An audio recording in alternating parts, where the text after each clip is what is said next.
నమస్తే, welcome to our channel. నిన్న మన వైఎస్ఆర్సీపీ ప్రెసిడెంట్ అయినటువంటి శ్రీ జగన్మోహన్ రెడ్డి గారు ప్రెస్ మీట్ పెట్టారు. ఆయన ఏదో మాట్లాడుతున్నాడు, దానికి మన స్టైల్లో కౌంటర్ ఇచ్చే ప్రయత్నం చేద్దాము. వినండి ఒకసారి ఏం మాట్లాడుతున్నాడు. పెట్టుబడులు రావాలి అని అంటే రాష్ట్రం గురించి నువ్వు గొప్పగా చెప్పడం మొదలు పెట్టాలి. నువ్వంతటి నువ్వే ఎక్కడ పడితే అక్కడ రాష్ట్రంలో లేని పరిస్థితులను ఉన్నట్టుగా నువ్వంతకు నువ్వే రాష్ట్రం గురించి నెగిటివ్గా చెప్పడం మొదలు పెడితే ఏ రకంగా కాన్ఫిడెన్స్ ఇస్తుంది?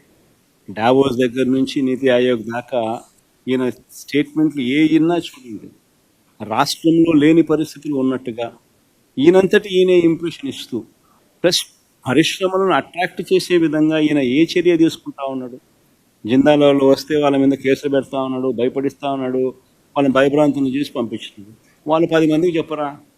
జిందాల్ లాంటి వానికి ఈ పరిస్థితి ఉంటే వాడు 10 మందికి వాళ్ళు 10 మందికి చెప్పరా వాళ్ళు రాష్ట్రంలో ఏ రకమైన పరిపాలన చేసినారు, చంద్రబాబు నాయుడు అనే వ్యక్తి ఎలాంటి వాడు అని? మన అలాంటి భయానక వాతావరణం రాష్ట్రంలో ఉన్నప్పుడు ఏ పరిశ్రమలైనా ఎందుకు వస్తాయి? ఆంధ్రప్రదేశ్ లో ఇప్పుడు పరిస్థితులు ఏం బాలేదు, అందుకే పెట్టుబడులు రావడం లేదు అని మన జగన్మోహన్ రెడ్డి గారు చెప్తున్నారు. సార్, జగన్మోహన్ రెడ్డి గారు పెట్టుబడులు ఎందుకు రాలేదంటే మీరు చేసినటువంటి విధ్వంసకరమైనటువంటి పరిపాలన చూసి ఇండస్ట్రియలిస్టులు పారిపోయినారు. సార్, మీరు చేసినటువంటి అరాచకాలు చూసి ఆంధ్రప్రదేశ్ అంటేనే వణుకు పుట్టేలాగా చేశారు. సార్, ఏ రాష్ట్రంకైనా రాజధాని లేకుండా 5 సంవత్సరాలు పరిపాలన చేస్తారా సార్? మొత్తం ఇండియాలోనే రాజధాని లేని రాష్ట్రం ఏదైనా ఉందంటే అది ఆంధ్రప్రదేశ్ అని మీరు నిరూపించారు కదా సార్. రాజధానే లేని రాష్ట్రానికి పెట్టుబడులు రావాలంటే ఖచ్చితంగా ఆలోచిస్తారు సార్. ఇప్పుడు తమిళనాడుకు పెట్టుబడులు వస్తున్నాయంటే చెన్నైని చూసి కాదా, కర్ణాటకకు పెట్టుబడులు వస్తున్నాయంటే బెంగళూరును చూసి కాదా, తెలంగాణలో పెట్టుబడులు వస్తున్నాయంటే అది హైదరాబాద్ ను చూసి కాదా? నిజంగా మీకు ముందు చూపు ఉంటే 5 సంవత్సరాల్లో మహానగరాన్ని క్యాపిటల్ నగరంగా తీర్చిదిద్ది ఉంటే ఈ రోజు ఆంధ్రప్రదేశ్ కి దుస్థితి వచ్చి ఉండేది కాదు. జగన్మోహన్ రెడ్డి గారు మొత్తం రాష్ట్రాన్ని 3 రాజధానులని చెప్పి 3 ముక్కలాటగా కుక్కలు చించిన విస్తరిలాగా చేసింది మీరు కాదా? మీ పేరు చెప్తేనే ఇండస్ట్రియలిస్టులు పారిపోతున్నారు సార్. ఇంకా ఏమో చెప్తున్నాడు చూడండి.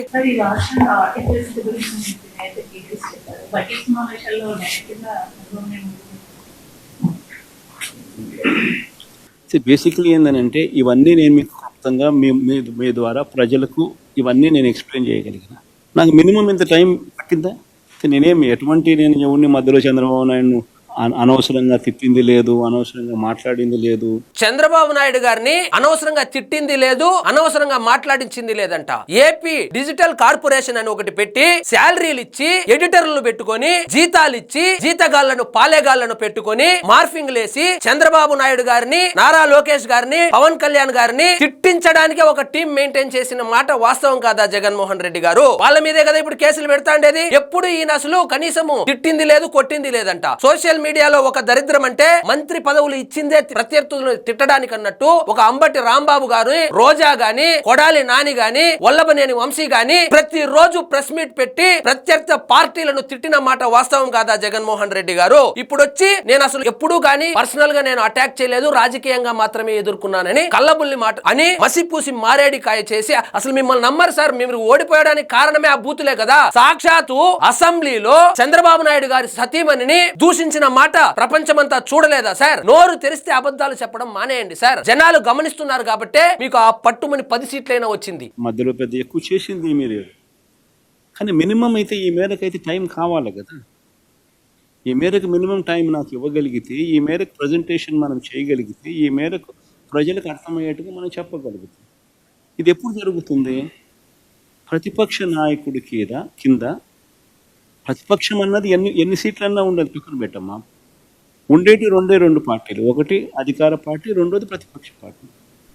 సో ప్రతిపక్ష పార్టీని ప్రతిపక్ష పార్టీకి యాక్సెప్ట్ చేయడంలా, ప్రతిపక్ష పార్టీని ప్రతిపక్ష పార్టీగా యాక్సెప్ట్ చేయడం లేదంట. ప్రతిపక్ష పార్టీని ప్రతిపక్ష పార్టీగా యాక్సెప్ట్ చేయకుండా ఘోరాతి ఘోరంగా ఓడించింది కూటమి పార్టీలు కాదు సార్. ప్రజలు ఓట్లేసి ఈయన కనీసం ప్రతిపక్ష నాయకుడిగా కూడా పనికిరాడు అని చెప్పి 11 సీట్లు ఇచ్చింది ప్రజలు సార్. మీరు ఇలాంటి స్టేట్మెంట్లు ఇవ్వడం ద్వారా ప్రజలను అవమానిస్తున్నారు, ప్రజాస్వామ్యాన్ని అవమానిస్తున్నారు జగన్మోహన్ రెడ్డి గారు. ప్రతిపక్ష హోదా ఎవ్వరు ఇవ్వరు, మీరే మీ పరిపాలనతో మెప్పించి మీరు తెచ్చుకోవాలి గాని ఎవరో ఒకరు ఇస్తే అడిగితేనో లేదా కొనుక్కున్నదే కాదు జగన్మోహన్ రెడ్డి గారు. ప్రజాస్వామ్యంలో ప్రజా తీర్పును గౌరవించడం నేర్చుకోండి జగన్మోహన్ రెడ్డి గారు. మీకు స్పీకర్ గారు లేదా ఇతర పార్టీ వాళ్ళు కూటమి పార్టీలో ప్రతిపక్ష హోదా ఇవ్వలేదనేది అబద్ధం సార్. మీకు ప్రతిపక్ష హోదా కూడా ఇవ్వలేనిది ఆంధ్రప్రదేశ్ ప్రజలు.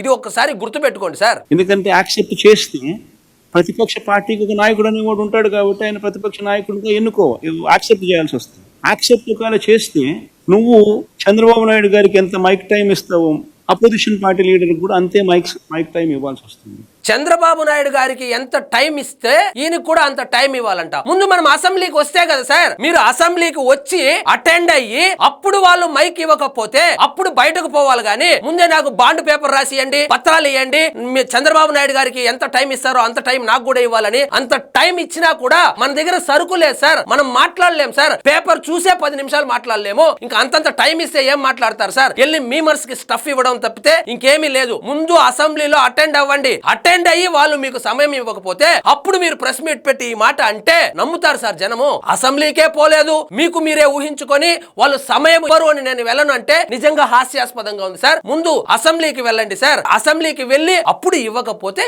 ఈ ప్రస్తావన తీసుకొని రావాలి కదా సార్.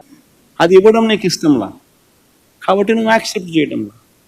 నువ్వు 175 మందిలో ఒక ఎమ్మెల్యేకి ఎంత సమయం ఇవ్వాలనో అంతే సమయం నీకు ఇస్తాను అని అంటే ఇవన్నీ ఎప్పుడు ప్రజలకు చెప్పగలుగుతాం, ఎలా చెప్పగలుగుతాం? 175 మంది ఎమ్మెల్యేలకు ఎంత సమయం ఇస్తారో అంతే ఇస్తారు కాబట్టి నాకు వెళ్ళడం ఇష్టం లేదంటారు. మీరు నిజంగా ఒక పులివెందుల ఎమ్మెల్యేనే సార్. ఇప్పుడు మీకు స్పెషల్ ప్రివిలైజేషన్ ఏముండదు. మీరేదో రాజారెడ్డి మనవుడనో లేదా రాజశేఖర్ రెడ్డి గారు కొడుకనో గంటలు సభలో మీకు సమయం ఇవ్వరు. మనం గెలిచిన సీట్లెన్ని, ప్రస్తుతం మన పొజిషన్ ఎన్ని, అవన్నీ క్యాలిక్యులేట్ చేసి ఒక ఎమ్మెల్యేకి ఎంత ఇస్తారో అంతే ఇస్తారు. కాకపోతే మీరు అటెండ్ అయ్యింటే ఒకవేళ కూటమి 3 పార్టీలు ఉన్నాయి, ప్రతిపక్షమే లేదు కాబట్టి కొంచెం అదనపు సమయం కూడా కేటాయించి ఉండేవాళ్ళు. కానీ మనం పోలేదు కదా. పోకనే నాకు సమయం ఇవ్వరు అని చెప్పి సాకు చూపించి అసెంబ్లీకి గైహాజరవుతున్నారు, ఎగ్గొట్టారు సార్. Account of responsibility. అలాంటి వాళ్ళతో, ఆ అన్యాయం చేసిన వ్యక్తితో, అన్యాయం చేయబడిన వీళ్లకు సెల్యూట్ కొట్టించి క్షమాపణ చెప్పిస్తాం. ఒకవేళ అలా చేయకపోతే చట్టం ముందు నిలబెట్టించే కార్యక్రమం చేస్తాం. ఇలా ప్రతి ఒక్కరికి కూడా గవర్నమెంట్ అంటే మీకు తోడుగా ఉంటుంది అన్న నమ్మకం కలిగించే విధంగా ప్రతి అడుగు వేస్తాం. గవర్నమెంట్ అంటే తోడుగా ఉంటుంది అని చెప్పి ఇప్పుడు చూపిస్తాడంట. అవకాశం ఇచ్చినప్పుడు 5 సంవత్సరాలు కనీసం ప్యాలెస్ నుంచి బయటకే రాకుండా, కనీసం ఎమ్మెల్యేలకు ఎంపీలకు కూడా అపాయింట్మెంట్ వేయకుండా, ప్రజల కష్టాలు పట్టించుకోకుండా, ప్రజలతో మమేకం అవ్వకుండా ప్యాలెస్ లో కూర్చొని పబ్జీ ఆడుకుంటూ ఇప్పుడు వచ్చి నీతి కథలు చెప్తున్నాడు. ఇంకొకసారి గెలిపిస్తే అంట ఆయన ప్రజలకు అండదండలుగా ఉంటాడంట, ప్రజల కష్టాలు తీరుస్తాడంట. మరి మొన్నెందుకు తీర్చలేదు? 5 సంవత్సరాలు 151 సీట్లు ఇచ్చారు కదా, ప్రజల్ని పట్టించుకోమని కదా, ప్రజలకు వెన్నుదన్నగా ఉండమని కదా. కానీ మీరేం చేశారు? మీరు అలా చేశారు కాబట్టి ప్రజలు మీకు 11 సీట్లు ఇచ్చారు. వైఎస్ఆర్సీపీ 2 పాలన కార్యకర్తలకు భరోసాగా ఉంటుందని మాత్రం ఖచ్చితంగా. So you've talked about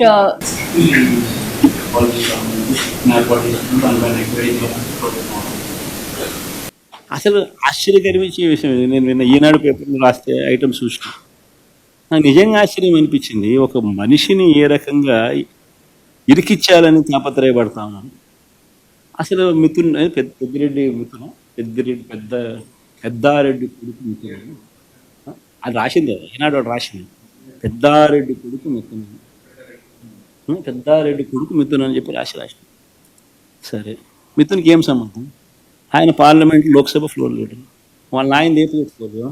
ఈనాడులో వచ్చినటువంటి ఒక కథనం ప్రస్తావిస్తూ పెద్దారెడ్డి కొడుకు మిథున్ రెడ్డికి లిక్కర్ స్కామ్ కి ఏం సంబంధము, పెద్దిరెడ్డి రామచంద్రారెడ్డి గారిది ఏం పోర్టుపోలియో, ఆ పోర్టుపోలియో లిక్కర్ కి ఏం సంబంధం అని చెప్పి ఏమీ తెలియని నంగనాచిలాగా కబుర్లు చెప్పాడు. వాస్తవంగా వైఎస్ఆర్సీపీ గవర్నమెంట్ లో ఏ పోర్టుపోలియో వాడు ఆ పోర్టుపోలియో పని చేశాడా? ఉదాహరణకు సజ్జల రామకృష్ణారెడ్డి సకల శాఖ మంత్రి అయి అన్ని శాఖలను గుప్పెట్లో పెట్టుకుని నలుగురు రెడ్లు, ఒకటి సుబ్బారెడ్డి, సజ్జల రామకృష్ణారెడ్డి, పెద్దిరెడ్డి రామచంద్రారెడ్డి, విజయసాయి రెడ్డి, వీళ్ళు నలుగురే కదా పరిపాలన చేసింది. ఈ నలుగురు రెడ్లకు 4 ముక్కలు చేసి ఆంధ్రప్రదేశ్ ని పంచి పెట్టేసి శాఖలు కూడా వాళ్ళకే ఇచ్చేసి సకల శాఖ మంత్రిగా సజ్జల రామకృష్ణారెడ్డిని చేస్తే ఆయన కాదా అన్ని శాఖలు చూసుకుంది. ఆయన అన్ని శాఖలు చూసుకున్నారు కాబట్టే, ఆయన సలహాలు సూచనలు మీరు పాటించారు కాబట్టే కదా సార్ అంత దరిద్రమైన రిజల్ట్ వచ్చింది. ఇప్పుడు ఏమి తెలియకుండా పెద్దిరెడ్డి రామచంద్రారెడ్డి గారికి లిక్కర్ కి ఏం సంబంధమో, మిథున్ రెడ్డి ఎవరి దగ్గర డబ్బులు కలెక్ట్ చేశారో, ఎవరికి ఇచ్చాడో, ఎవరా బిగ్ బాస్